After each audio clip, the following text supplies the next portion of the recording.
नमस्कार दोस्तों, हमारी आज की कहानी का नाम है नियम। सुहानी को ससुराल आए 4 ही दिन हुए थे। ससुराल में सभी रस्में निभाते हुए चौथे दिन किचन में चूल्हा पूजन कर सुहानी बहुत अच्छे से एक आदर्श बहू का फर्ज निभाने लगी। संयुक्त परिवार में ससुराल में सास दादी सास, जेठ जेठानी और उनके 2 बच्चे थे। सुहानी की जेठानी आभा भी बहुत अच्छी थी। सुहानी के आने से दोनों बहनों की तरह प्रेम पूर्वक रहने लगीं। सास भी दोनों बहुओं को एक साथ प्यार से देखकर बहुत खुश रहती थी। वैसे सुहानी के ससुराल में सब कुछ सही था, बस जेठ और सुहानी को लेकर सास ने घूंघट के साथ ही बहुत सारे नियम बनाए थे। जब भी सुहानी किचन में काम करती तब जेठ को किचन की ओर आना मना था। जब जेठ जी सुहानी के कमरे के पास से किसी काम से भी गुजरते तब सास सुहानी को कमरे में ही बंद रहने को कहती। जब तक जेठ जाते नहीं तब तक सुहानी कमरे में ही बंद रहती। मतलब एक दूसरे से आमना सामना हर हाल में नहीं करना था जेठ और छोटी बहू को। अगर संयोग से आमना सामना हो भी गया तो दोनों को भागना पड़ जाता है। जेठ जी तो छलांग लगाकर भागते हैं और छोटी बहू बड़े बड़े कदम बढ़ाकर। इसी वजह से सास ने छोटी बहू को शादी के समय ही ऊपर के कमरे में शिफ्ट कर दिया था। पर किचन नीचे होने की वजह से सुहानी को बार बार किचन आना ही पड़ता था और ज़्यादा से ज़्यादा समय किचन में ही बिताना पड़ता था। शादी के जब कुछ ही दिन हुए, सुहानी ने जेठानी से कुछ पूछने के लिए उनके कमरे में गई, तब जेठ जी नहीं थे। सुहानी की जेठानी आभा ने सुहानी को पहली बार कमरे में आए देखकर प्यार से हाथ पकड़कर बिस्तर में बैठा दी। इतने में दादी सास अचानक आकर जोर जोर से चिल्लाने लगीं। तब तक सास भी वहां आ गई। दोनों मिलकर सुहानी और आभा को खूब खरी खोटी सुनाने लगीं। ये क्या छोटी बहू, तुम्हारे माँ बाप ने संस्कार नहीं सिखाए क्या? जेठ के बिस्तर पर नहीं बैठते और ना ही जेठ के कमरे में आते हैं। तुम्हारी हिम्मत कैसे हुई जेठ के बिस्तर पर बैठने की? डर से सुहानी उठकर खड़ी हो गई। जैसे ही कुछ कहना चाही तब तक आभा ने ही दबे शब्दों में कहा, मम्मी जी मैंने ही बैठाए थे सुहानी को।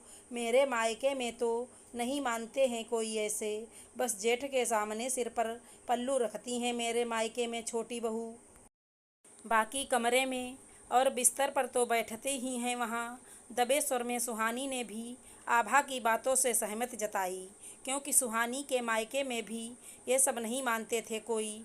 फिर भी दादी सास का पारा हाई ही रहा। तुम दोनों के मायके में नंगे ही रहे कोई, मुझे मतलब नहीं है। मेरे घर में ये सब नहीं चलेगा। सास और दादी सास के इस रूप को देखकर दोनों बहुओं ने चुप रहने में ही भलाई समझी। उसी दिन दोनों बहुओं ने आपस में फैसला कर बैठी, चाहे जो भी हो बहस नहीं करेंगे बुजुर्गों से, साथ ही बदलाव भी लाएंगे। इसी तरह अब सुहानी जेठानी के कमरे में भी सास और दादी सास से नज़र बचाकर ही जाती थी, क्योंकि सुहानी का कमरा तो ऊपर था और किचन में खड़ी खड़ी थक जाती थी। जब तक खाना पीना नहीं हो जाता सभी का, तब तक सुस्ताने या बैठने के लिए आभा अपने कमरे में ही ले जाती थी सुहानी को। जब कभी आभा के साथ सुहानी को कमरे में देख भी लेती सास या दादी सास, बकबक कर के गुस्सा दिखाकर खुद ही चुप हो जाती थी। दोनों बहुओं ने तो प्रण ही ले रखा था, चाहे जो बोलें मुंह और कान बंद ही रखना है। सास दादी सास की सेवा सत्कार में कोई कमी नहीं करती थी दोनों बहुएं। एक दिन किचन से सुहानी काम कर रही थी, तभी जेठ जी अपने कमरे में कुछ काम से जा रहे थे। अचानक सुहानी को देखते ही बड़े छलांग लगाकर भाग गए। अचानक भागने की वजह से जेठ के पैरों में मोच भी आ गई थी। फिर जेठानी ने बाम और गर्म पानी से सेक कर ठीक किया। एक दिन मौका पाकर आभा ने सुहानी को समझाकर दादी सास और सास के पास भेजा। सुहानी ने दादी सास के बालों में तेल लगाते हुए कह ही दिया, दादी माँ, लिहाज नज़रों से की जाती है, बिस्तर पर बैठने या कमरे में जाने से कुछ नहीं होता। जेठ जी भी तो पति के बड़े भाई तो मेरे भी बड़े भाई ही हैं ना। जब पति की माँ, बाप, दादी, दादा सब मेरे अपने हुए, तो पति के बड़े भाई भी तो मेरे भाई ही हुए ना। जब आभा दी मेरी बड़ी बहन जैसी हैं तो भैया जी मेरे बड़े भाई ही हुए।